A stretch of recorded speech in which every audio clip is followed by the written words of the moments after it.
الحمد مفتاحا لذكره وسببا للمزيد من فضله ودليلا على آلائه وعظمته، والصلاة والسلام على عبده وأمين وحيه وخاتم رسله سيدنا ومولانا بالقاسم محمد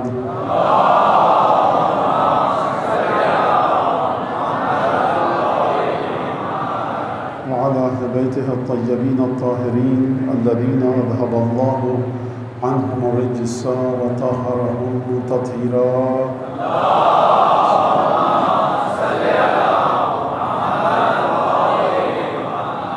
واللعن الدائم على أعدائهم أجمعين. أما بعد، فقد قال الله الحكيم في كتابه المجيد: أعوذ بالله من الشيطان الرجيم، إن الله لا يغفر أن يشرك به ويغفر ما دون ذلك لمن يشاء ومن يشرك بالله فقد ضل ضلالا بعيدا. گفتگو عقیدہ توحید اور کربلا کے عنوان سے آپ کے سامنے ہے. آج اس مجلس کا جو سلسلہ اس کی دوسری مجلس ہے، اور کل کسی حد تک میں نے آپ کے سامنے بات کو واضح کرنے کی کوشش کی کہ کربلا کے ساتھ توحید کا تعلق کیا ہے. اور اب ہم کو دھیرے دھیرے جو باقی 9 مجلسیں آج کی مجلس کو ملا کر رہ گئی ہیں 8، تو اس میں ہم آیات کے ذریعے یہی دیکھیں گے کہ کربلا کا تعلق کیا ہے، اور ایک آخری اور فیصلہ کن نتیجہ یہ کہ کربلا کا واضح ایک تعلق توحید کے ساتھ اور عقیدہ توحید کے ساتھ کیا ہے. لیکن اس دوران ہمیں یہ دیکھنا ہوگا کہ پروردگار عالم نے اپنی توحید کو بیان کیسے کیا، منوایا کس طرح سے، سمجھایا کس طرح سے، اپنی ذات کے کمالات کو کس چیز کے ذریعے ظاہر کیا. یہ ایک سوال ہے آپ حضرات کے سامنے کہ پروردگار عالم کی ذات نے اپنے کمالات کو کس طرح سے آشکار کیا، فاش کیا، اپنی مخلوق کے سامنے پروردگار اپنے کمالات کو کس طرح سے لایا. اگر پروردگار عالم کی حکمت کا تقاضا یہ ہے کہ وہ اپنے کمالات کو اپنی ہی کسی مخلوق کے ذریعے تمام کائنات کے سامنے لائے، تو جس چیز کے ذریعے بھی خدا اپنے کمالات کو اپنی مخلوق کے سامنے پیش کرے گا، وہ چیز خدا کی توحید کے ساتھ جڑ جائے گی اور اس کو خدا کی توحید کے ساتھ مانا جائے گا. مرکز قدرت اور عبادت اور خلقت ذات خدا ہے. یہ چیز خدا کی مخلوق رہے گی لیکن جڑ جائے گی توحید کے ساتھ. مولانا کیا مطلب ہے اس کا؟ اس کا مطلب بہت آسان ہے. قرآن مجید رکھا ہوا ہے، نعوذ باللہ کوئی غلطی سے پیر کر کے بیٹھ جائے، آپ کہیں گے صاحب یہ قرآن مجید ہے، پیر فوراً وہ جمع کرے گا اور استغفار کہے گا، معاف کیجئے مجھے نہیں پتا تھا. کاغذ کی کتاب سرکار بے جان حرف ہیں، کیا ہے؟ نہ خدا کے الفاظ کی نقل ہے، لیکن ہے خدا کے الفاظ کی نقل. نبی کریم کی زبان مبارک پر جو الفاظ جاری ہوئے تھے وہ 10 ہجری میں تو ختم ہو گئے، فنا ہو گئے. جو نبی کریم نے آیت کی تلاوت کی، نہ آپ وہ سن سکتے ہیں، اب نہ میں سن سکتا ہوں. یہ تو ان الفاظ کی نقل ہے، اصل تو نہیں ہے. تو سرکار کیوں؟ خدا کی کتاب ہے. تو اس کا مطلب ہے کہ آپ ان چیزوں کو جوڑتے ہیں کہ جن کا خدا کی وحدانیت سے تعلق ہو، جن کا خدا کی عظمت سے تعلق ہو. تو یہ ایک بڑی آسان سی بات ہے. آپ کربلا گئے، آپ نے بازار سے ایک سجدگاہ خریدی اور اس کو مولا کی زری سے مس کر کے لے آئے. اب آپ کے بھائی یہ سجدگاہ بڑی اہم ہے، کیوں؟ 14 معصومین کے روزوں سے مس ہو کر آئی ہے فرض کی.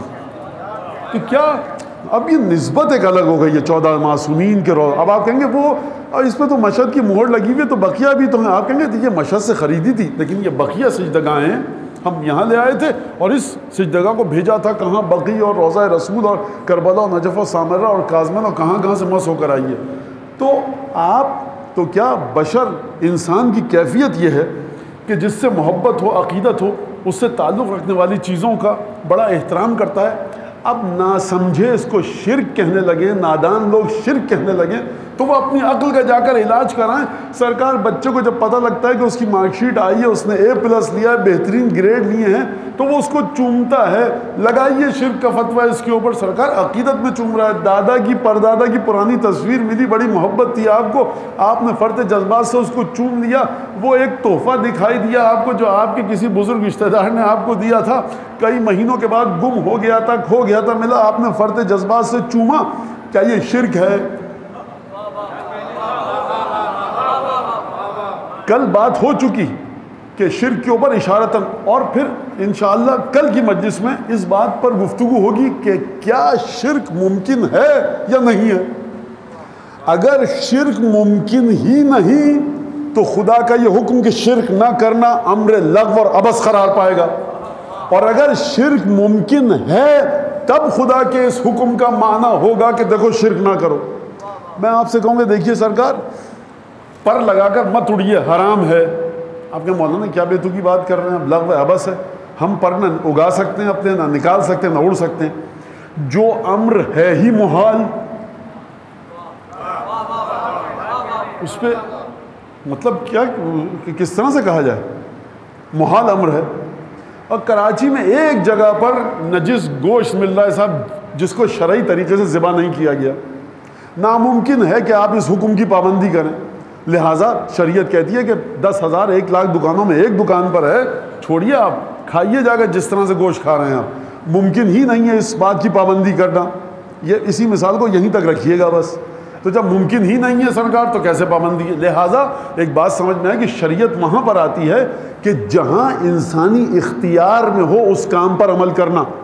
لہٰذا اگر شرک کرنا انسانی اختیار سے باہر ہے تو خدا حکم کیوں دے رہا ہے کہ شرک نہ کرنا؟ اور اگر اختیار انسانی میں ہے تب بات ہوگی۔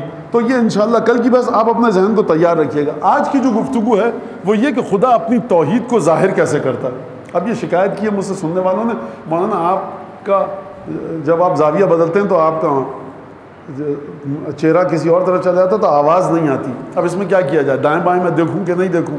اگر نہ دیکھوں تو وہ ایک مسئلہ، دیکھوں تو پھر یہ آواز کا مسئلہ۔ آپ اس طرح اس کو برداشت کیجئے۔ بہرحال درود بھیجیں محمد آل محمد۔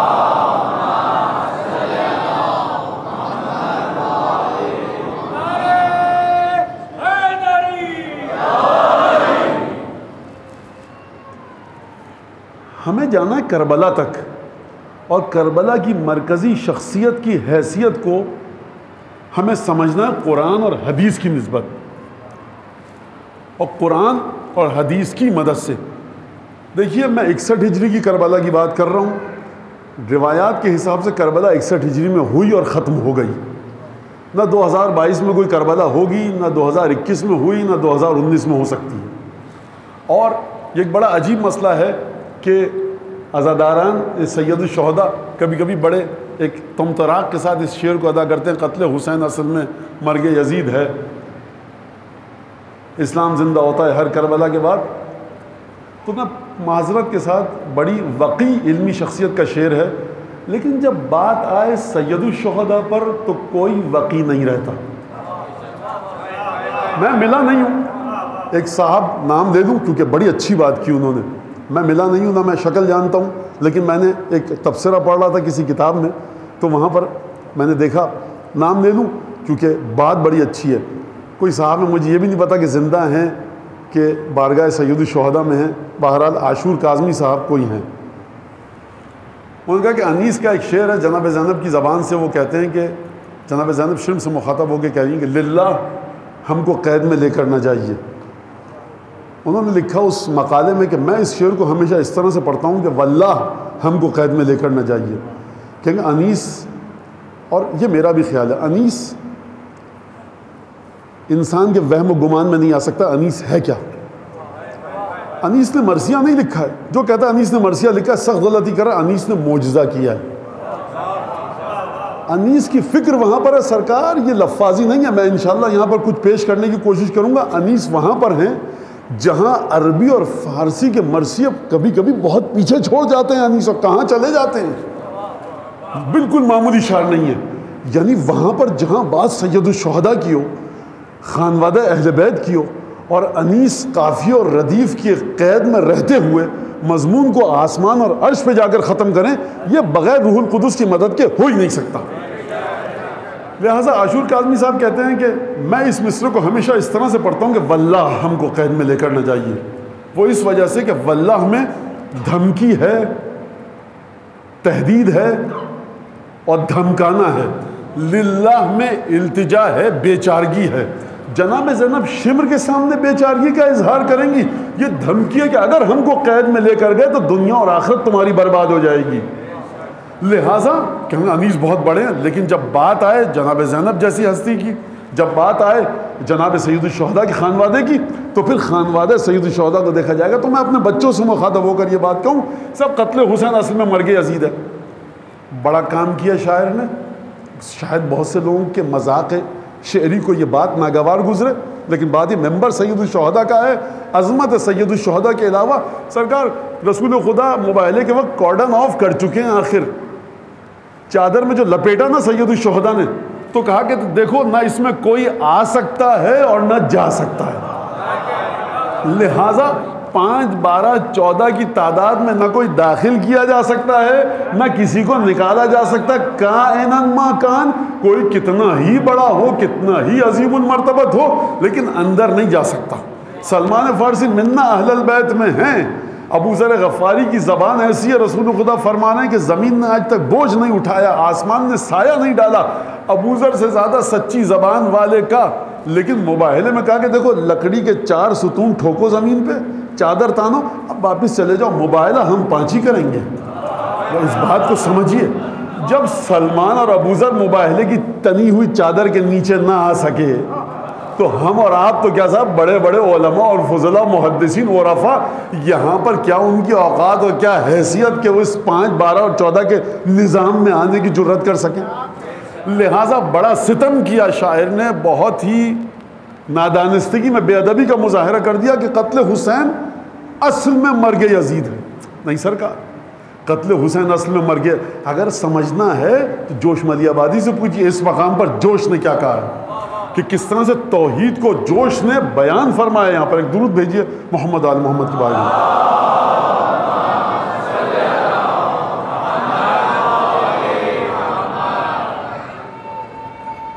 میں بہت طویل بند ہے، میں اس کو نہیں پڑھوں گا، صرف ایک شعر جو اس وقت آپ کے سامنے ضرورت کے تحت وہ پڑھوں گا کہ یہ انی پر سر نہیں. حسین ابن علی کا سر جو انی پر آیا ہے، فرمایا یہ انی پر. اب چلیے پڑھ دوں. نو انسان کو دیا کس فلسفی نے یہ پیام، مرد غازی کا کفن ہے خلعت عمر دمام. نصب کس نے کر دیے مقتل میں حوروں کے خیام، جانتے ہو اس دبیر ذہن انسانی کا نام، جو انوکھی فکر تھا، جو ایک نیا پیغام تھا، اس حکیم نکتہ پرور کا محمد نام تھا. اے محمد موت وہ تیرے نواسے کو ملی. کہاں محمد، اب نام لے لوں میں ڈرنا، کہاں محمد جوہر کا یہ شعر، سب پانی بھرے یہ شعر جا کر جوش کے اس بند کے سامنے. اے محمد موت وہ تیرے نواسے کو ملی، آج تک جس سے درخشاں ہے ضمیر آدمی. کہاں حسین کہاں یزید، اوقات کیا ہے خاندان اور یزید کے خاندان کی کہ حسین کے سامنے آئے. اس جملے کے جوش کے، اس جملے کی جڑ جا کر دیکھیے پہلی سفر کو دربار یزید میں بی بی زینب کے خطبے میں ملیں گی آپ کو کہ انی لاستصغر قدرک. بی بی نے فرمایا یزید میں تجھے اس سے کہیں زیادہ نچلا جانتی ہوں کہ تجھ سے گفتگو کروں. اور آپ کہہ رہے ہیں کہ قتل حسین یزید کی حیثیت کیا، حسین کہاں، راکب دوش رسول کہاں، اور کہاں ان کی اولادیں کہ جن کے گھر کے دروازے پاٹو پاٹ ہر نامحرم کے لیے کھلے رہتے تھے. کہاں وہ، کہاں یہ. سرکار کیا بات کر رہے ہیں آپ. فرمایا اے محمد موت وہ تیرے نواسے کو ملی، آج تک جس سے درخشاں ہے ضمیر آدمی. سنی نہیں، شیعہ نہیں، مسلمان نہیں، ایتھیسٹ، انسان، آدمی، بشر، ملحد کو بھی کہا جاتا ہے، زندیق کو بھی کہا جاتا ہے. فرمانا اے محمد موت وہ تیرے نواسے کو ملی، آج تک جس سے درخشاں ہے ضمیر آدمی. اللہ اللہ روشنی تیرے چراغ ذہن کی، کربلا کی دھوپ پر چٹکی ہے اب تک چاندنی. بزرگوں کی سمجھ میں آ گیا، جوانوں کے لیے سمجھانے دیجئے. دھوپ میں شدت ہے، جب دھوپ نکلی ہو، چلچلاتی دھوپ ہو، تو چاندنی کا گزر نہیں ہے. چاندنی استعارہ ہے سکون کا، تسلی کا، آرام کا، اطمینان کا. دھوپ استعارہ ہے اضطراب کا، اذیت کا، اندوہ کا، رنج کا، آلام کا. لیکن حسین ابن علی کے علم میں وہ پرسکون سیرابی شامل ہے کہ جب کربلا کی دھوپ میں جو کربلا کی دھوپ تھی اس کے مقابلے میں حسین کی جب چاندنی آئی تو کائنات کو سکون عطا کر کے چلی گئی. کربلا کی دھوپ پر چٹکی ہے اب تک چاندنی. اور جب حسین ابن علی کا سر نیزے پر بلند ہوا، جوش فرما رہے ہیں یہ انی پر سر نہیں، یہ انی پر سر نہیں، رسول خدا سے مخاطب ہے، یہ انی پر سر نہیں، تیری انا کا تاج ہے. یہ انی پر سر نہیں، تیری انا کا تاج ہے. اگلا بند مصرع سنیے، کربلا تیرے نظام فکر کی معراج ہے. جوش اس بند میں یزید کو لائے ہی نہیں. ارے کہاں لات اور حبل کے آگے پیشانی ٹیکنے والے اور کہاں مرکز توحید حسین ابن علی. قتل حسین اصل میں مرگ یزید ہے.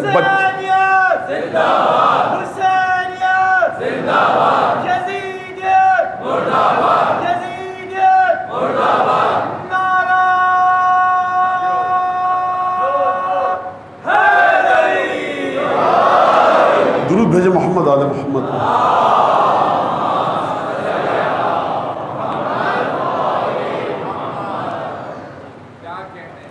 سرکار آپ سمجھیے پہلے بات کو. اس بات کو آپ اس وقت تک نہیں سمجھ سکتے جب تک جا کر آپ قرآن سے توسل اور تمسک نہ رکھیں.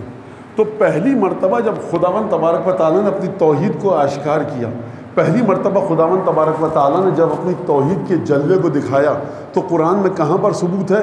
فرمایا کہ اذ قال ربک للملائکۃ انی جاعل فی الارض خلیفہ قالوا اتجعل فیہا من یفسد فیہا ویسفک الدماء ونحن نسبح بحمدک ونقدس لک قال انی اعلم ما لا تعلمون.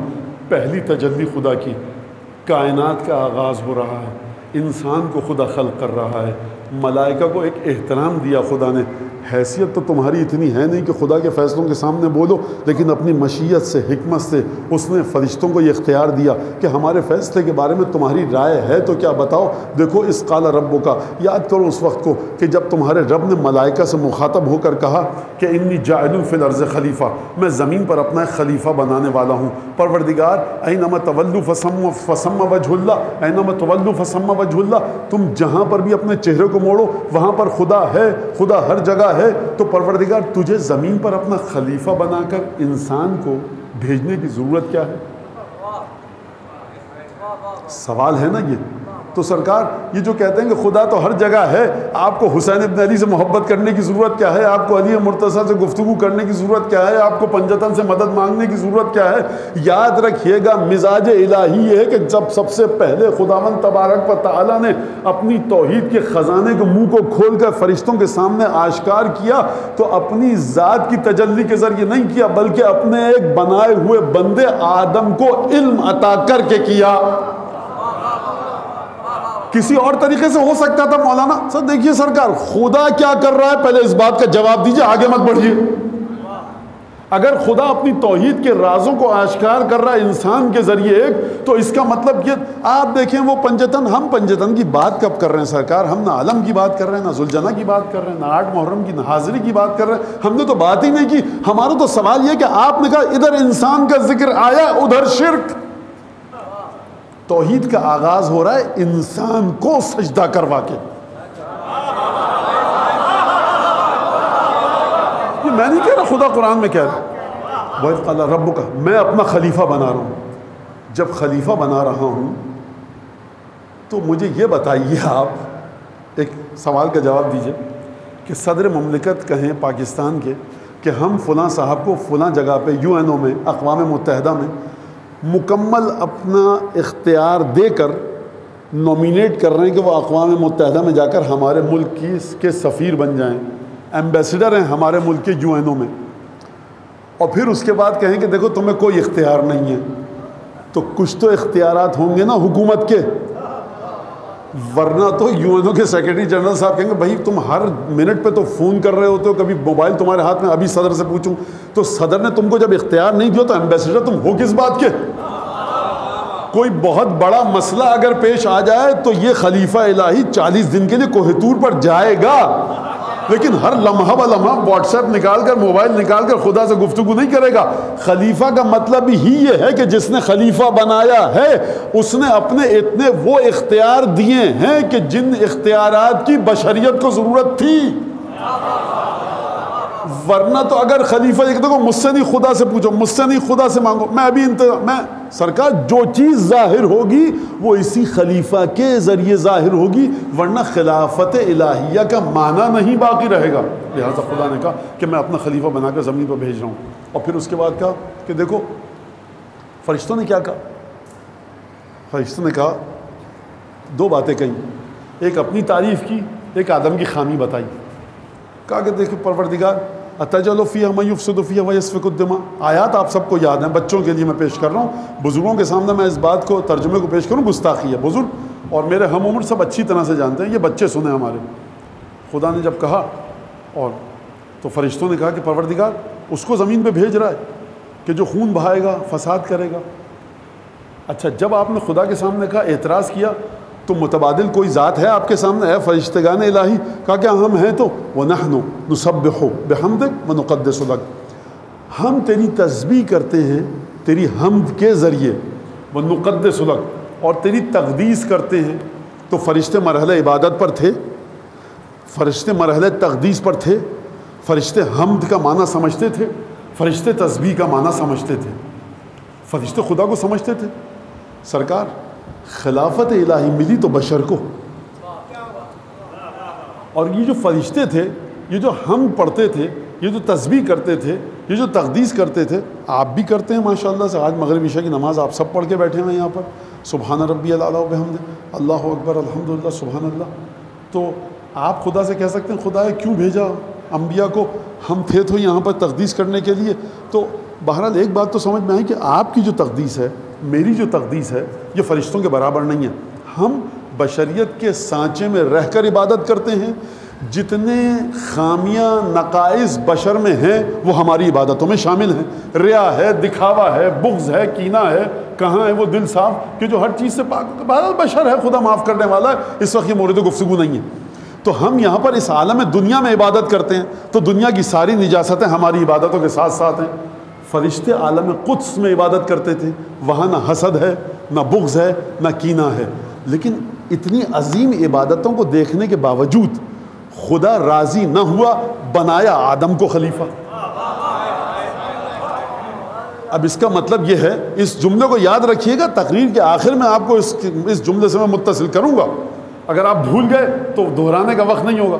تو اس کا مطلب یہ ہے کہ جو آدم کی تسبیح ہوگی، جو آدم کا علم ہوگا، وہ عالم قدس میں معصوم فرشتوں کی حمد، تقدیس، تحلیل، معرفت الہی، توحید سب سے بڑھ کر ہوگا۔ اگر ویسا ہی تھا تو پروردگار تو نے کیوں بنایا؟ بھائی یہاں پر ایک بلب جل رہا ہے، اس سے آپ کی ضرورت پوری ہو گئی، دوسرا بلب آپ لگائیں گے تو اسراف ہے کہ نہیں ہے کہ ایک پانی کا گلاس بھی ہے، پیاس بجھ گئی، اب دوسرا جو آپ پی رہے ہیں یہ اسراف ہے۔ گملے میں پانی ڈال رہے ہیں، ایک گلاس سے گملے میں پانی پہنچ گیا، اب آپ 4 گلاس اور ڈال دیجئے تو یہ اسراف ہے۔ تو اسراف قبیح اور معیوب عمل ہے، خدا کیسے اسراف کرے گا؟ نہیں کر سکتا۔ تو بہرحال خداوند تبارک و تعالیٰ نے خلق کیا، فرشتوں نے کہا ہم تیری تسبیح کرتے ہیں، تیری تقدیس کرتے ہیں، تیری حمد کے ذریعے۔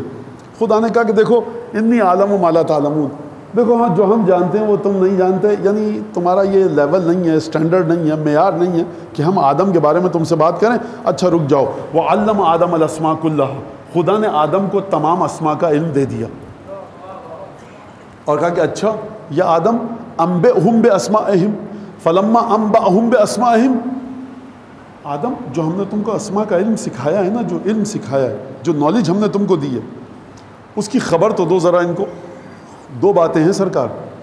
ایک دفعہ آپ ہیں پی ایچ ڈی فزکس میں، آپ کا استاد آپ سے کہتا ہے کہ جو پی ایچ ڈی کی معلومات فزکس کی آپ کے پاس ہے نا وہ سب مولانا کو سکھائیے۔ ایک دفعہ کہتا ہے آپ کا استاد اگر پی ایچ ڈی جس نے آپ کو کرائی ہے کہ جو آپ کے پاس فزکس میں پی ایچ ڈی ہے نا، جس شعبے میں اور جس مضمون میں، اس کی خبر دیجئے کہ وہ آخر ہے کیا۔ تعلیم میں جو آپ کے پاس ہے وہ میں سیکھ جاؤں گا، جب آپ خبر دیں گے مجھے تو میں سیکھوں گا نہیں، صرف مجھے آپ کے علم کے دائرے کی وسعت کا اندازہ ہوگا۔ میں بچوں کے لیے بتا دوں، سرکار یہاں پہ کوئی بیٹھا ہو دماغ کی سرجری کرنے والا. تو کب پوچھا جائے بھائی کیا ہے آپ کا, بتائیے تو مولانا کو آپ ہیں کون؟ مولانا ہم نیورو سرجن ہیں فلاں فلاں ہاسپٹل میں, ہم دماغ کی سرجری کرتے ہیں. اچھا اچھا, تو کیا میں نے آپ سے سیکھ لیا کہ آپ طبابت کرتے کس طرح سے ہیں, آپ سرجری کرتے کس طرح سے ہیں؟ نہیں سیکھا, صرف آپ نے مجھے خبر دی کہ آپ ہیں کیا. اور اگر آپ کہتے مولانا 10 سال کا وقت لگے گا, آپ ہمارے پاس آ جائیے. اب آپ نے مجھے سکھانا شروع کیا, 10 سال بعد میں بھی نیورو سرجن بن گیا. جب 10 سال بعد میں آپ کی طرح سرجن بن گیا تو یہ ہوئی تعلیم. لیکن جب آپ نے بتایا میں اتنا بڑا سرجن ہوں تو یہ ہوئی خبر. خدا نے یہ نہیں کہا آدم فرشتوں کو سکھاؤ, کہا انبئہم, بتاؤ تو کہ تم ہو کون.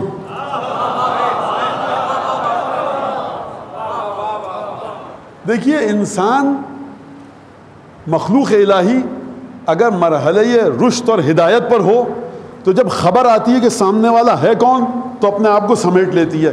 فلما انبأہم باسمائہم, جیسے ہی آدم نے خبر دی کہ دیکھو ہمارے پاس یہ چیزیں ہیں, فرشتوں نے کہا سبحانک لا علم لنا, پروردگار پاک ہے تیری ذات, ہمارے پاس کچھ علم نہیں ہے سوائے اس کے جو تو نے سکھایا.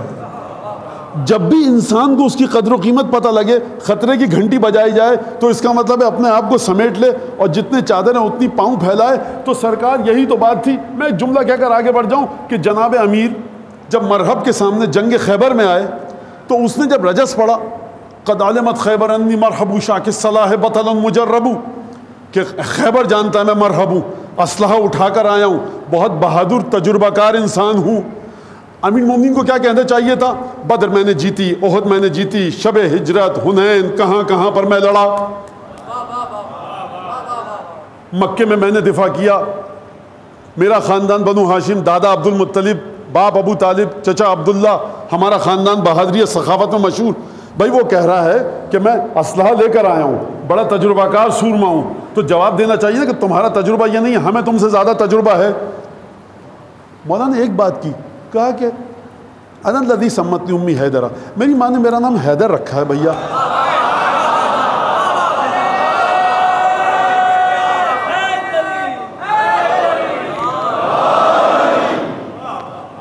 مولا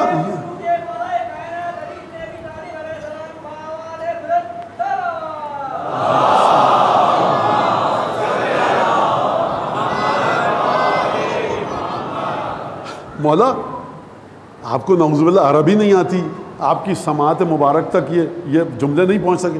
کہا بھائی دیکھو اگر عقل ہوگی تو سمجھ جائے گا کہ حیدر کا معنی کیا ہے, توریت اگر پڑھی ہوگی تو سمجھ جائے گا. جا کر آپ دیکھیے خلیل ابن احمد فراہیدی کتاب العین, اس نے اپنی لغت میں لکھا ہے. اور عجیب بات یہ کہ لغت کے جتنے ماہرین نے خیبر کے واقعے کو لکھا ہے, مرحب کے رجس کو بھی لکھا ہے, علی ابن ابی طالب کے جواب کو بھی لکھا ہے, اور یہ لکھا ہے کہ یہ شعر جس انداز سے پڑھا گیا یہ سوائے علی ابن ابی طالب کو کوئی اور پڑھ نہیں سکتا, چاہے عیسائی لغت لکھنے والا ہو, چاہے سنی ہو, چاہے شیعہ ہو. اور عجیب بات یہ ہے کہ خلیل ابن احمد فراہیدی نے عجیب بات کی, علی ابن ابی طالب مشرکین مکہ کے سامنے آئے, علی ابن ابی طالب مشرکین مکہ کے سامنے آئے, یہ شعر نہیں پڑھا. واحد جنگ خیبر ہے جس میں علی ابن ابی طالب نے کہا کہ میں وہ ہوں جس کی ماں نے اس کا نام حیدر رکھا ہے. تو خلیل ابن احمد فراہیدی کہتا ہے, جو 1200 سال پہلے امام صادق علیہ السلام کا شاگرد, وہ یہ کہتا ہے کہ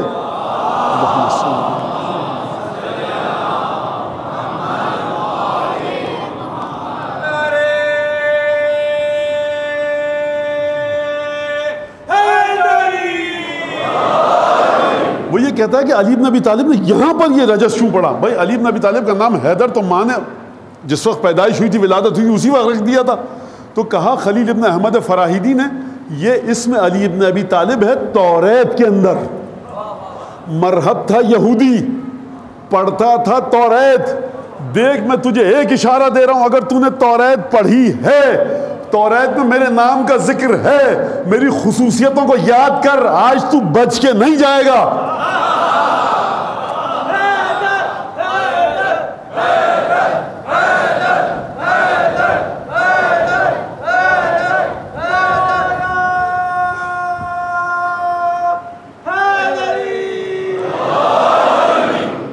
محمد آل محمد کا جب بھی نام آئے ایک چیز ہم کو بچپن سے سکھائی گئی ہے, وہ کیا ہے؟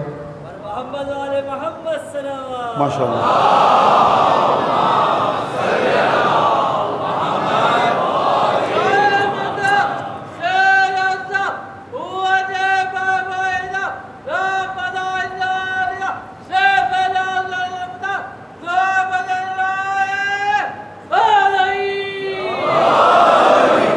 انشاءاللہ امیر المومنین کا یہ نام آپ کی قبر کی پہلی رات مدد کو آئے، اسی نام کے ساتھ ہم کو موت آئے، امیر المومنین کی محبت میں پل صراط سے گزریں، اور اسی نام علی ابن ابی طالب کے ساتھ ہم قبر میں اتریں انشاءاللہ۔ تو سرکار یہ ایک اشارہ کافی ہے، تو خدا نہ کہتے کہ جو میں جانتا ہوں تم نہیں جانتے۔ آدم بتاؤ ذرا، کہا کہ ہمارے پاس کوئی علم نہیں ہے جتنا تو نے ہمیں علم دیا ہے۔ بات یہاں پر ختم ہو گئی، علم دیا ہے۔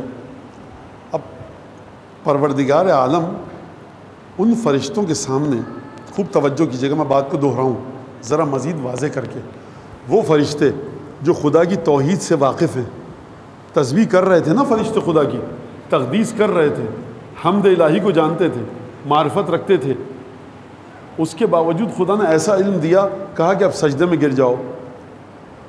تو توحید اس کا نام نہیں ہے کہ کس کے سامنے سجدے میں گرو یا نہ گرو، توحید اس کا نام نہیں ہے کہ انسان کو بڑا مانو یا نہ مانو، توحید نام اس کا ہے کہ جو مالک کل کہے وہ کر ڈالو۔ تو سرکار اب میں کیا حج کی بات کروں، حج میں جہاں جائیے سوائے میدانوں کے، سنگریزوں کے، پتھروں کے، پہاڑیوں کے، اور کچھ ہے کیا؟ حکم خدا ہے، اس وجہ سے ہم یہ کرتے ہیں۔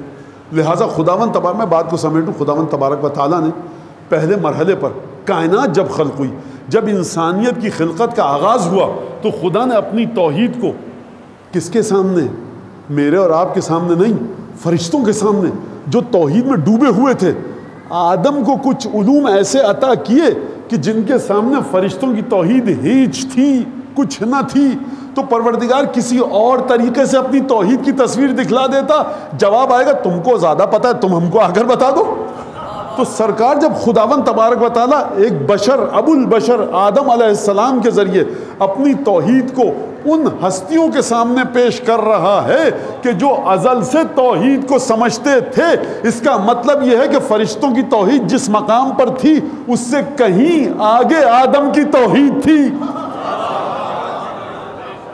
لہٰذا یہاں پہ جب بات ختم ہوئی، اب اس کے بعد یہی توحید کا سلسلہ چلا، اور پھر توحید نے جب ایک دفعہ اور ایک موڑ لیا، ایک عجیب قسم کا ورق پلٹا توحید کا، تو ابراہیم کے امتحانات لیے گئے۔ اب میں جس طرح سے تقریر کو رکھ کے آیا ہوں اپنے ذہن میں، آپ کے ذہن میں سوال یقیناً آئے گا کہ مولانا نے امتحانات نہیں پڑھے، لیکن سب کو پتہ ہے، اور میں اس میں تفصیل میں نہیں جانا چاہتا، تو موضوع سے ہم بہت دور ہو جائیں گے۔ آدم سے امتحان دیا، ابراہیم سے امتحان لیا، اور پھر اس کے بعد عجیب خدا کا مزاج بھی، وہاں فرشتوں سے امتحان لیا، یہاں ابراہیم سے امتحان لیا، اور اس کے بعد کہا کہ جو قرآن کی آیت ہے، فَإِذِ ابْتَلَىٰ إِبْرَاهِيمَ رَبُّهُ بِكَلِمَاتٍ فَأَتَمَّهُنَّ قَالَ إِنِّي جَاعِلُكَ لِلنَّاسِ إِمَامًا، ابراہیم ہم نے تم سے امتحان لیے، تم اچھے طریقے سے کامیاب ہو گئے، ہم نے تمہیں سب کا امام بنا دیا۔ جب امام بنا دیا کس کا؟ ابراہیم کو، تمام انسانوں کا۔ تو اب ذرا ابراہیم کی توحید کے مزاج کو دیکھیے۔ اب کس طرح سے سمیٹا جائے بات کو مجھے نہیں پتا، وقت بہت کم رہ گیا، لیکن جلدی جلدی میں بات کرتا ہوں۔ ابراہیم عجیب پیغمبر ہیں، اور نسل ابراہیم سے آئمہ ہمارے رسول خدا نسل جناب ابراہیم سے ہیں، اور جو واقعات معراج میں ہیں جناب ابراہیم کے وہ بڑے عجیب ہیں۔ تو جناب ابراہیم نے دیکھا ان کی بستی میں لوگ بتوں کی پرستش کر رہے ہیں، واقعہ آپ سب کو پتہ ہے۔ یہ بیچاری اسلامیات جو آپ پڑھتے ہیں ٹوٹی پھوٹی اپنے اسکولوں میں، حتیٰ اس میں بھی یہ لکھا ہے تو نہیں یہ اسلامیات کی کتابیں اس لائق کہ ان کو اسلامیات کہا جا سکے، یہ ہیں تو کفریات۔ اب جس اسلامیات کی کتاب میں رسول اللہ ایک غیر مسلم سے سمجھنے جانا کہ بتاؤ تو بھیا ہم پر وحی آ رہی ہے یا جن آ رہا ہے، شیطان آ رہا ہے، ہم خودکشی کرنے والے ہیں، ہمیں سمجھ میں نہیں آ رہا ہو کیا رہا ہے، وہ رسول وَإِن كَانُوا مِن قَبْلُ لَفِي ضَلَالٍ مُبِينٍ، پوری کی پوری دنیا کھلی گمراہی میں تھی، یہ رسول آیا ہدایت دینے، لیکن خود جا رہا ہے ورقۃ ابن نوفل سے ہدایت لینے۔ یہی ہوگا جب باب مدینہ علم کو چھوڑ کر جاؤ گے۔ شرم تو نہ آئی کہ اپنے رسول کو غیر معصوم کے دروازے تک پہنچا دیا۔ سرکار جو فرش عزا پہ آتا کچھ ہو نہ ہو، یہ اکڑ ضرور ہے اس میں کہ یہ اپنے معصومین کو کسی غیر معصومین کے دروازے پہ نہیں لے کے جاتا۔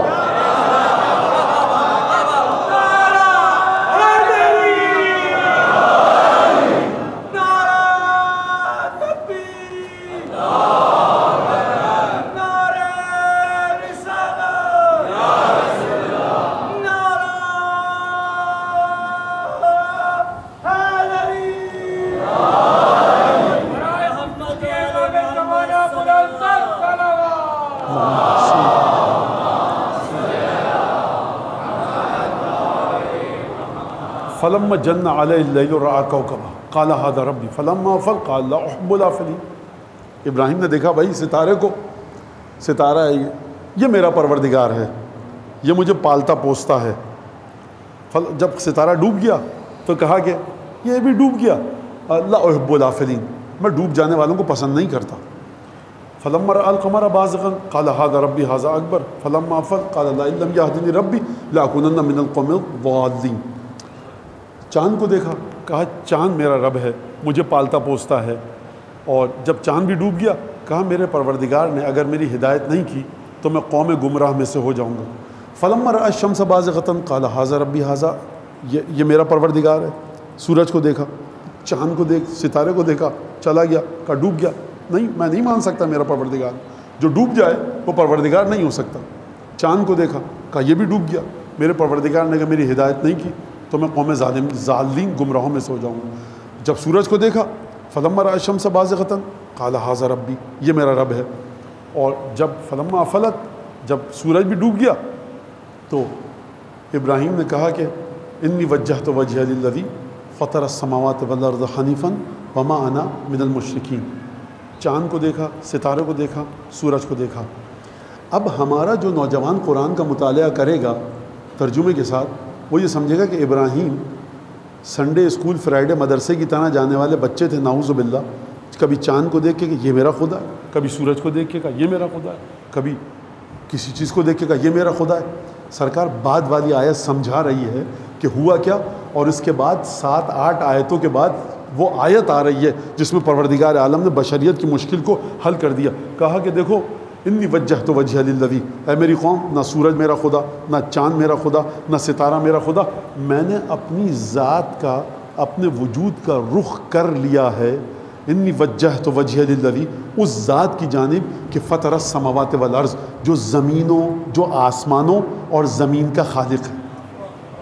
حنیفاً، نہ دائیں مڑ رہا ہوں نہ بائیں. وما انا من المشرکین، میں شرک کرنے والوں میں سے نہیں ہوں.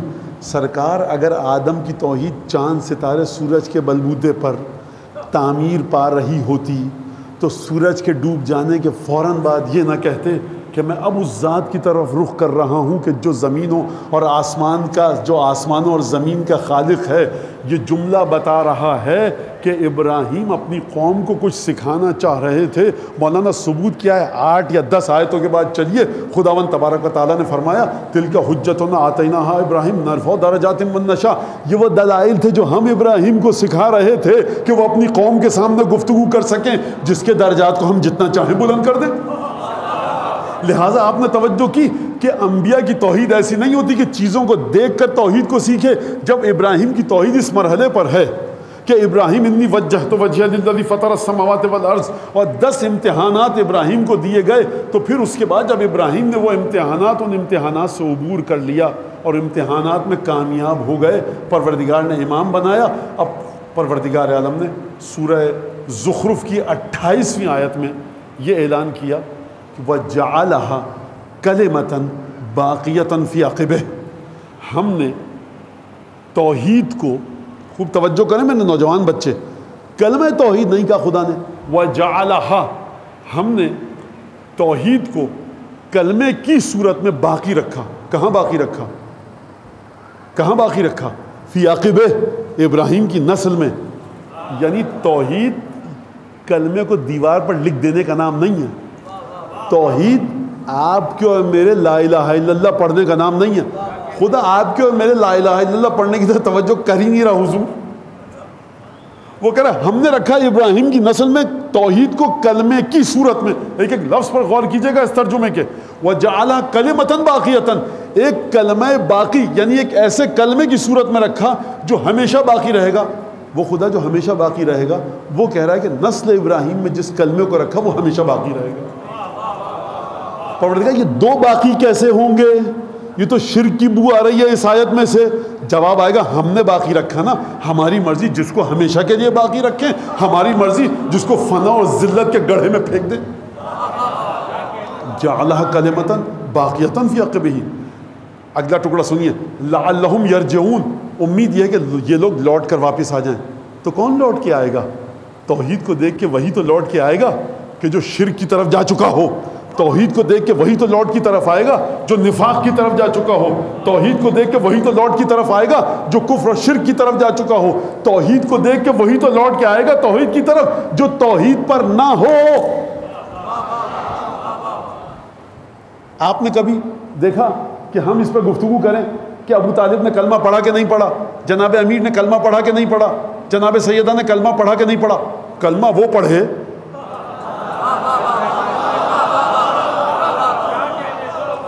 آپ نے مشکل سے بچا لیا مجھے خدا آپ کے والدین پر اگر دنیا سے چلے گئے ڈھیروں کروڑوں رحمتیں امام حسین علیہ السلام کی جانب سے برسائے، اور اگر زندہ ہیں تو ان کو طول عمر عطا فرمائے۔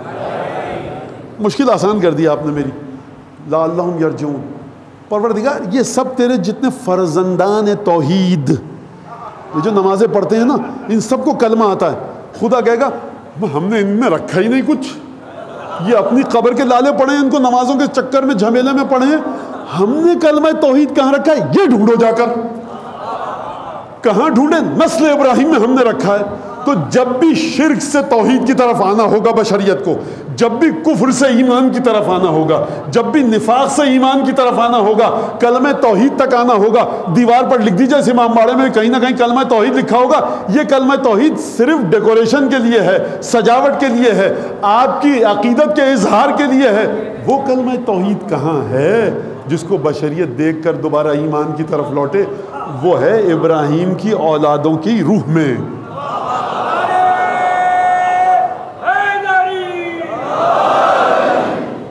لہٰذا آپ نے توجہ کی کہ حضرت ابراہیم کی اولاد میں ہمیشہ ڈھونڈیے گا توحید کو۔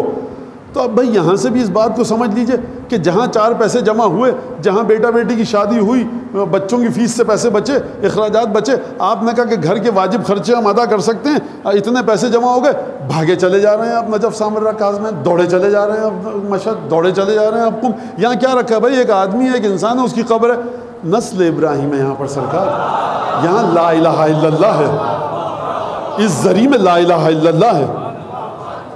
یہ بات تو بہت بعد میں کہی خواجہ اجمیر نے، حقہ کے بنا لا الہ حسین، یہ بہت بعد میں کہی ہے، جب کچھ بھی نہیں تھا نا۔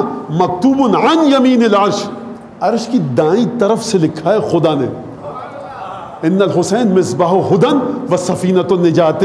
نہ آدم تھے نہ فرشتے تھے، عرش الہی تھا، خدا نے لکھا ہے کہ حسین ہدایت کا چراغ ہیں، نجات کی کشتی ہیں، یہ اس وقت سے لکھا ہے۔ تو آپ کی سمجھ میں آیا کہ اب توحید کے ساتھ کربلا کے واقعے کا تعلق آپ کی سمجھ میں آیا نسل ابراہیم کے ساتھ۔ میرے پاس وقت ہے تو مجھے 2-4 اچھا میں ایک درود بھیجیں ذرا محمد علی محمد۔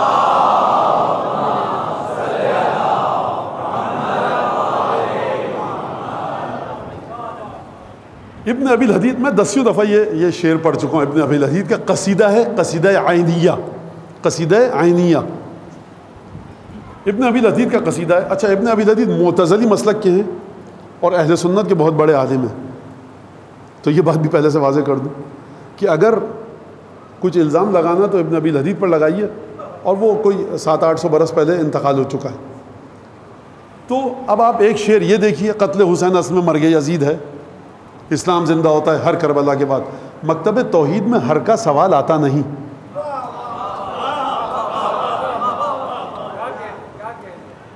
تو اب میں پہلے یہ پڑھ دوں، ایک درود پڑھیں محمد آل محمد۔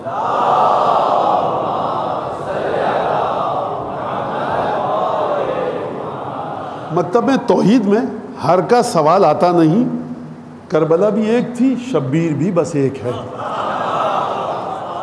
اس کو سمجھیے، آپ اس کو سمجھیے کہ کس طرح سے رسول اللہ نے کارڈن آف کیا تھا چادر لپیٹ کر، آئے تطہیر نے، آئے مباہلہ نے، حدیث قصہ نے۔ سمجھیے اس کو، نہ 14 سے کسی کو باہر نکالا جا سکتا ہے، نہ 15واں بنا کے داخل کیا جا سکتا ہے۔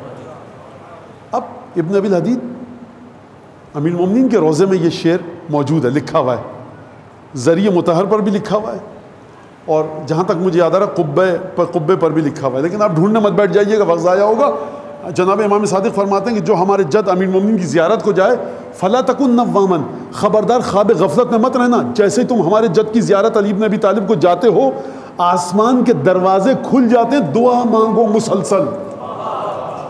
تم کس کی قبر کے پاس ہو؟ خبردار، دائیں بائیں زری کا رنگ کیا ہے، سونے کی ہے، چاندی کی ہے، قالین کہاں کا، چھوڑ دو، تم علی بن ابی طالب کی قبر پر جلدی جلدی اپنی حاجتوں کو مانگو، یہ دعا مانگنے کا وقت ہے، تم لا الہ الا اللہ کے سامنے بیٹھے ہو۔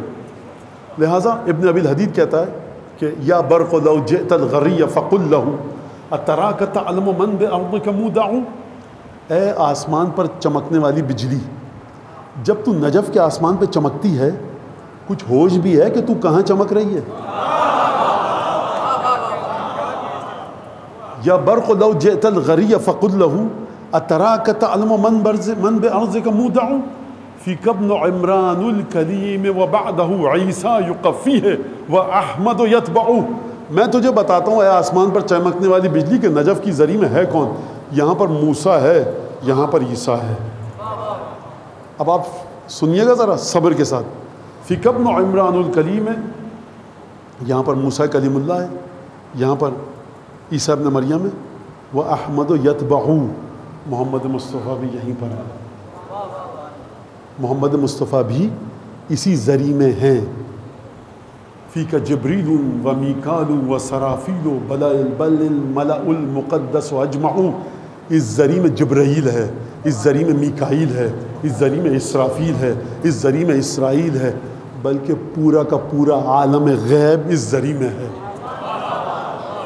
ابن ابی الحدید کا جی بھر نہیں رہا، ابن ابی الحدید کا جی نہیں بھر رہا، کہہ رہے بل فیک نور اللہ جل جلالہ، اے علی جبرائیل، میکائیل، اسرافیل، عیسیٰ، موسیٰ، محمد مصطفیٰ، نور خدا، عالم غیب، بل فیک نور اللہ جل جلالہ، یہاں اس زری میں تیری ذات میں نور خدا مجسم ہے، لذوی البصائر یستشف ویلمع، اور اس کے بعد میں اشعار کو حذف کر کے کہہ رہا ہوں، یا قالع الباب الذی عن حظہ، اے اس دروازے کو اکھاڑنے والے علی،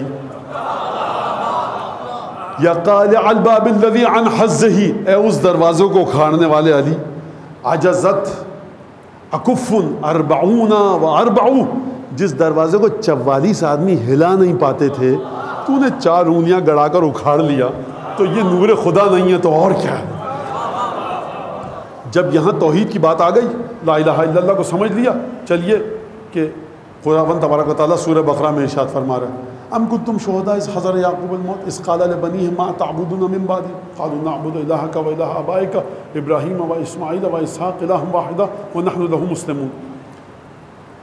تم اس وقت موجود تھے، خدا فرما رہا ہے سورہ بقرہ میں، تم اس وقت موجود تھے کہ جب یعقوب کی موت کا وقت آیا اور یعقوب نے اپنے بچوں کو جمع کر کے کہا ما تعبدون من بعدی، میرے بعد کس کی عبادت کرو گے؟ بھائی انبیاء کے بچے ہیں، انبیاء کے بیٹے ہیں جناب یعقوب کے، جناب یعقوب نے اچھی طرح سے پورا درس دیا ہوا ہے، نماز روزے کا مسائل سکھائے ہوئے ہیں، موت آنے والی ہے جناب یعقوب کو، دنیا سے جانے والے ہیں، کہہ رہے یہ بتاؤ ما تعبدون من بعدی، میرے بعد کس کی عبادت کرو گے؟ اچھا یہ کہہ دیتے کہ خدا کی عبادت کرنا، کہا میرے بعد کس کی عبادت کرو گے؟ سوال پوچھنے کا مطلب یہ ہوتا ہے کہ جواب کی سطح دیکھ کر صد کا تعین کیا جائے۔ کہا کہ نعبد الہک، بابا جان ہم آپ کے اللہ کی عبادت کریں گے، و الہ آبائک، اور آپ کے آبا و اجداد کے خدا کی عبادت کریں گے، اسماعیل و ابراہیم و اسحاق، ابراہیم، اسماعیل، اسحاق جو آپ کے اجداد میں سے ہیں، پردادا دادا ہیں، ان کے خدا کی عبادت کریں گے، الہا واحدہ، یہی وہ ایک خدا ہے، ابراہیم، اسماعیل، یعقوب، یوسف، سب کا خدا ایک ہی ہے، الہا واحدہ ونحن لہ مسلمون، اور ہم اس کی بارگاہ میں سر جھکا چکے ہیں اور ہم اسی اسلام کو مانتے ہیں۔ تو میں یعقوب کے بچوں سے پوچھوں گا کہ بھائی پہلے ہی کہہ دیتے ایک اللہ کی عبادت کریں گے جس نے کائنات کو خلق کیا، یہ شرک کے ذریعے توحید تک کیوں پہنچ رہے ہو؟ آپ کا خدا، اسماعیل کا خدا، ابراہیم کا خدا، یعقوب کا خدا، اسحاق کا خدا، یہ خدا تک پہنچنے کے لیے یہ نبی ہے، یہ خدا کے بندے ہیں، یہ شرک کر رہے ہیں، آپ مت لیجئے نام ان کا۔ اس کا مطلب یہ ہے کہ یعقوب کے بیٹوں کو پتہ تھا کہ کلمہ توحید ہمارے دادا جان کی نسل میں آیا ہے، لہٰذا جب بھی توحید تک پہنچنا ہوگا نسل ابراہیم کو ڈھونڈیے گا۔ آخری بات سورہ آل عمران کی آیت پڑھ کے ختم کرو، ان اللہ اصطفى آدم ونوحا وآل ابراہیم وآل عمران علی العالمین ذریۃ بعضھا من بعض، پروردگار نے فرمایا خدا نے چن لیا آدم کو، نوح کو، ابراہیم کو، آل عمران کو، ان سب کو چن لیا۔ خدا جب چنتا ہے تو کیا مطلب چنتا ہے؟ خدا نے آل ابراہیم کو حکومت دی، کیا جناب ابراہیم کروڑ پتی ارب پتی تھے لیکن بہرحال انفاق صدقات خیرات کر دیتے تھے؟ تو خدا نے جو چنا کس چیز کے ذریعے چنا؟ چناؤ جب بھی ہوتا ہے، الیکٹ جب بھی کیا جاتا ہے، الیکشن جو الیکٹیو اتھارٹی ہوتی ہے وہ اپنی حکمت کے مطابق چنتی ہے۔ جب ایک کمشنر صاحب کہیں گے ہم نے شہر کے لیے چن لیا، تو وہ یہ نہیں کہیں گے کہ فلاں گلی سے، مثلا مثال کے طور پر فلاں گلی کے فٹ پاتھ پہ رنگ کرنے والے کو ہم نے چن لیا۔ کمشنر صاحب اپنی شان کے مطابق کہیں گے ہم نے کس کو کس کام کے لیے چنا، یعنی شہر کے انتظام کے لیے ہم نے فلاں کو چن لیا۔ بچوں کی وجہ سے میں اس طرح سے بات کر رہا ہوں بہت آسان کر کے، جب خدا کہہ رہا ہے ہم نے چن لیا، تو پروردگار تو نے روز ازل فرشتوں میں سے نہیں چنا، خود بنا کر چنا توحید کو ظاہر کرنے کے لیے۔ اس کا مطلب ہے اپنی توحید کو سمجھانے کے لیے خدا نے اگر چنا، آدم کو چناؤ کیا، ابراہیم کا چناؤ کیا، آل عمران کا چناؤ کیا، آل ابراہیم کا چناؤ کیا۔ اب یاد رکھیے سرکار، کہیں سے کچھ نہیں ملنے والا، خدا کہہ رہا ہے جو کچھ تھا ہم نے آل عمران کو دے دیا، یعنی اب آپ کو اگر خدا ملے گا تو آل عمران کے در سے ملے گا، آل ابراہیم کے در سے ملے گا، کیونکہ خدا ان کے دروازے سے ملے گا، کیونکہ ان کے وجود میں لا الہ الا اللہ ہے، کیونکہ یہ مجسم لا الہ الا اللہ ہیں۔ لہٰذا جب آپ کا مردہ عالم برزخ میں خدا کی جانب جا رہا ہوتا ہے، انا للہ و انا الیہ راجعون، عالم ظاہر سے عالم برزخ کا سفر اختیار کر رہا ہوتا ہے، اس کو سب سے زیادہ کس چیز کی ضرورت ہوتی ہے؟ کس چیز کی؟ ہر سفر پر جانے کے لیے اس منزل مقصود پہ جس چیز کی ضرورت ہے اس کی ضرورت ہوتی ہے۔ آپ خدا کی طرف جا رہے ہیں، توحید لے کر جائیں گے تو قبول ہوگا۔ لہٰذا اسی لیے آپ نماز جنازہ میں پڑھتے ہیں پروردگار آل ابراہیم پر درود بھیج، لیکن آل ابراہیم پر درود بھیجنے کے بعد بہت سے تھے جو آل ابراہیم میں تھے۔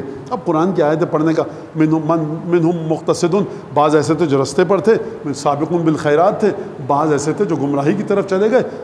چناؤ کیا گیا آل ابراہیم میں، اسی لیے درود آپ نماز جنازہ میں آل ابراہیم پر بھیجتے ہیں۔ اور وہ آل ابراہیم کا تسلسل کہاں پر آیا؟ پھر اس کے بعد آپ فرماتے ہیں پروردگار ورحم علی محمد وآل محمد وبارک علی محمد وآل محمد، یعنی جو کلمہ توحید ذات ابراہیم میں رکھا تھا وہ رسول خدا کی برکت سے آیا تو کہاں آیا؟ فاطمہ زہرا میں آیا، حسن حسین میں آیا، علی مرتضیٰ میں آیا، وہ 12 امام اور 14 معصومین میں آیا۔ یعنی اب آپ کی سمجھ میں آیا کہ ہم کیوں توحید 14 ہستیوں میں ڈھونڈتے ہیں، ہم کیوں ان کی چوکھٹ کو چومتے ہیں، ہم سونے اور چاندی کو چومنے نہیں جاتے سرکار، ہم کلمہ توحید کے مظہر کی زری کو چومنے جاتے ہیں۔ خدا تبارک و تعالی فرما چکا ہے ان اللہ اصطفیٰ۔ اب صاحب کوئی کتنا بھی بڑا ہو جائے، کسی بھی مقام پر ہو، رسول کے ساتھ کتنے سال رہا ہو، رسول سے کیا کیا چیزیں سیکھی ہوں، کروڑوں حدیثیں رسول سے نقل کی ہوں، آل رسول اللہ کے برابر کوئی نہیں ہو سکتا، کیونکہ توحید ان کی ذات میں، آپ نے نہیں، میں نے نہیں، کسی کتاب کے ذریعے نہیں، ذات الہی کی مشیت یہ ہے اگر توحید چاہیے تو 12 14 اور 5 کے پاس جاؤ۔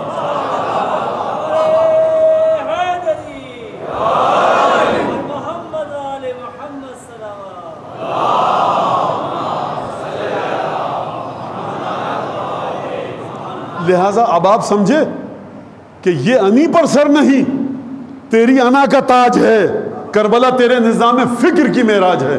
فکر رسول خدا کیا ہے؟ توحید محض، عبودیت محض، عبودیت محض کی بلند ترین تجلی کربلا ہے، بالا ترین تصویر عبودیت کی کربلا ہے، شہادت حسین ابن علی۔ اور اب وقت ختم ہو گیا، کیا کیا جائے، لیکن بہرحال 2 محرم ہے اور مولا حسین کربلا میں داخل ہوئے ہیں۔ میرا جی چاہتا ہے کہ انیس کا میں ایک بند پڑھ کے بات کو مصاحب کی طرف لے کر جاؤں۔ واقعاً کس منزل پر جا کر انیس نے گفتگو کی ہے، بخدا کوئی مبالغہ نہیں ہے۔ بر صغیر کے جتنے شاعر جمع ہو جائیں 100 سال کے انیس کے برابر فضائل اہل بیت کو نہیں لکھ سکتے۔ آپ جس بھی شاعر دیکھیں، شاعر کی عزت الگ ہے، وہ قابل احترام ہے، قابل احترام ہے وہ، لیکن ہم یہاں بات کر رہے ہیں کہ فکر انیس کو دیکھیے، وہ قابل احترام ہے، اس کو جزا ملے گی۔ من قال فینا شعرا بنى الله له بیتا فی الجنہ، جو ہمارے لیے ایک شعر کہے گا خدا اس کو جنت میں ایک گھر دے گا۔ تو تمام شعراء جتنے یہاں اگر موجود ہیں اہل بیت کے، انہوں نے جو شعر کہے تو جنت میں دھڑا دھڑ انہوں نے اپنے گھر بنائے ہیں، لیکن سرکار وہ انیس کے بنائے ہوئے فریم سے باہر نہیں گئے۔ ہاں لیکن ہیں کچھ، آپ یہاں پر ہی آپ ہی کی بستی میں اذان مقتل اور دوسرے لوگ جو میں نے دیکھا وہ ہیں، لیکن بہرحال انیس کس مقام پر ہیں؟ کہتے ہیں کہ جب کربلا میں داخلہ شاہدی ہوا، دشت بلا نمونہ خلد بری ہوا، سر جھک گیا فلک کا یہ اوج زمیں ہوا، خورشید محو حسین ہنسی ہوا، پھیلی جو نکہتے چمن شاہ بہروبر، صحرا میں لہلہا گیا سبزہ بھی سر بسر۔ یہ جملہ کیا کہا انیس نے؟ پھیلی جو نکہتے چمن شاہ بہروبر۔ چمن کہتے ہیں باغ کو، شاہ یعنی حسین ابن علی، حسین کے باغ کی جو خوشبو کربلا میں پھیلی تو پورے کربلا میں گویا باغ سبز گیا۔ کون سا باغ ہے سرکار؟ اس باغ کے ایک پھول کا نام ہے قاسم، اس باغ کے ایک پھول کا نام ہے ابو الفضل عباس، ایک کا نام ہے شہزادہ علی اصغر، ایک پھول ہے جناب علی اکبر۔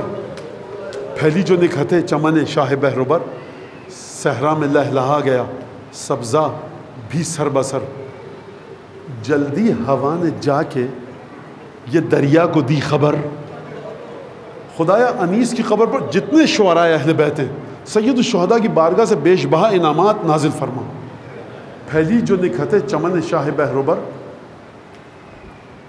صحرا میں لہلہا گیا سبزہ بھی سر بسر، جلدی ہوا نے جا کے یہ دریا کو دی خبر، آیا تیری کچھار میں مختار خشک و تر، جیسے وہ بحر فیض۔ ہوا نے جا کے دریا سے کہا اس سے پہلے کہ حسین تیرے پاس آئے تو لپک کر حسین کے پاس چلی جا، جیسے وہ بحر فیض برائے وضو بڑھے، جلدی قدم تو لے کہ تیری آبرو بڑھے۔ ایک دفعہ حسین ابن علی ذوالجناح نے آگے بڑھنے سے انکار کر دیا۔ حسین ابن علی کو وعدہ الہی جانتے ہیں لیکن حجت کو پورا کرنا ہے۔ حسین ابن علی نے 2 دفعہ ذوالجناح تبدیل کیے، فرس کو تبدیل کیا 2 دفعہ۔ کہا کہ اس جگہ کا نام کیا ہے؟ کہا مولا اسے غازریہ کہتے ہیں۔ کہا کوئی اور نام ہے اس جگہ کا؟ کہا مولا اسے نینوا کہتے ہیں، بعض جگہ ملتا ہے مولا اسے طف کہتے ہیں۔ کہا کوئی اور نام ہے، کسی بوڑھے کو لایا گیا۔ کہا کہ ابن رسول اللہ اسے کربلا کہتے ہیں۔ جیسے حسین نے یہ سنا کہا کہ اللہم انی اعوذ بک من کرب و بلاء، پروردگار کرب و بلا سے میں تیری پناہ میں آتا ہوں۔ اور پھر اس کے بعد اب مجھے نہیں پتا گھوڑے کی پشت سے زمین پر تشریف لائے یا ذوالجناح کی پشت پر بیٹھے بیٹھے خطبہ ارشاد فرمایا، ہا ہنا مصارع اطفالنا، یہ وہ جگہ ہے جہاں ہمارے جوان کٹ کٹ کے گریں گے۔ ہا ہنا صبیہ نساؤنا، یہ وہ جگہ ہے جہاں ہماری عورتیں قیدی بنائی جائیں گی۔ بس خیموں کو لگاؤ۔ عزیزان گرامی، میں کہوں گا مولا سے، مولا ذرا دھیمی آواز سے بولیے، اگر بہن کے کانوں میں آواز چلی جائے گی تو زینب کبریٰ کے کلیجے پر کیا تیر چل جائیں گے۔ بس ایک دفعہ خیمے لگانے کا حکم دیا گیا، عباس کو حکم دیا گیا خیمے لگاؤ، ناکوں کو بٹھایا گیا، اماری کو بٹھایا گیا، ہر طرف خیمے لگائے گئے۔ زینب کبریٰ کا خیمہ لگتا یہ ہے کہ حسین کے ساتھ تھا۔ عباس و علی اکبر آئے، زینب کو بڑے احترام سے اتارا، خیمے میں لے جا کر تشریف فرما ہوئی۔ میں کہوں گا شہزادی، اب سے کچھ دن کے بعد جب یہ خیمے اکھاڑے جائیں گے، پانی کی بندش ہوگی۔ ایک دفعہ جناب زینب جب ناقے سے اتری ہوگی، عباس کے چہرے کی طرف نظر ڈالی ہوگی، قاسم اور اولنا محمد دکھائی دیے ہوں گے، جون دکھائی دیے ہوں گے، غلام ایک طرف، انصار ایک طرف۔ کتنا سکون پہنچا ہوگا زینب کبریٰ کے دل کو کہ میرا بھائی اکیلا نہیں، میرے بھائی کے انصار ساتھ ہیں۔ لشکر جتنا بڑھ جائے لیکن عباس زندہ ہے۔ لیکن میں کہوں گا بی بی، جب صبح عاشور اپنے بھیا کو سوار کروانے آؤ گی، نظر یمینا و شمالا، نہ عباس تھے، نہ اکبر تھے، نہ جون تھے، نہ قاسم، نہ محمد، فرزند رسول تھا مظلوم۔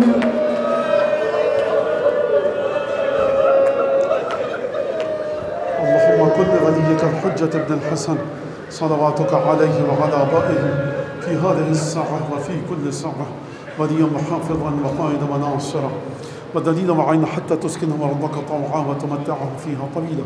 اللهم بحق محمد وآل محمد عليك صل على محمد وآل محمد وعجل فرجهم وأهلك عدوهم من الجن والإنس من الأولين والآخرين. واكفنا ما همنا وارزقنا العافية ووسع رزقنا وطول أعمارنا مع الصحة والسلامة في الجسم والروح. ربنا تقبل منا إنك أنت السميع العليم وتب علينا إنك أنت التواب الرحيم بجاه محمد وأهل بیت الطیبین. پالنے والے جہاں جہاں ذکر حسین، جو ذاکرین علماء خطبہ جس فرقے سے مذہب سے دین سے تعلق رکھتے ہیں، حتیٰ پروردگار وہ جو حسین کی محبت میں حسین کے فرش پر آیا ہے، پروردگار ان سب کو تمام کو حسین ابن علی کی برکتیں نصیب فرما. یہاں جو عزاداران موجود ہیں، پردے میں ہماری مائیں بہنیں بیٹیاں بچیاں موجود ہیں، پروردگار ان سب کی دلی حاجتوں کو پورا فرما. جناب زینب کبریٰ کی قسم دیتے ہیں، سید الشہداء کی قسم دیتے ہیں تجھے، اگر کوئی تنگ دست ہے، نادار ہے، قرض دار ہے، پریشان حال ہے، بے اولاد ہے، بے روزگار ہے، کسی مشکل میں گرفتار ہے، پروردگار یا عصمت من لا عصمت اللہ یا ملاذ من لا ملاذ اللہ، پروردگار بے پناہوں کی پناہ حسین ابن علی ہے. تجھے واسطہ حسین ابن علی کا، جو اپنے دل میں جو حاجت لے کر آیا ہے اس کی حاجت روا فرما کر اس امام باڑے سے لے کر جائیو. امام زمانہ کے دل سے ہر دکھ کو دور فرما، ہر خوشی عطا فرما، ظہور میں تعجیل فرما. ہم پر جن جن لوگوں کا حق ہے، خصوصاً ہمارے والدین، اعزہ، اقربا، بزرگ، امام حسین کی ڈیوڑی کی خدمت کرنے والے، نوحہ خان، مرثیہ خان، 100 سلام پڑھنے والے، حتیٰ جو امام باڑے میں صفائی فرش بچھاتے تھے، جس طرح سے بھی خدمت کی، پروردگار دنیا سے چلے گئے، مغفرت فرما. موجود ہیں، صحت، سلامتی، عافیت، توفیقات میں اضافہ فرما. دعاؤں کی قبولیت کے لیے درود بھیجیے بلند آواز سے.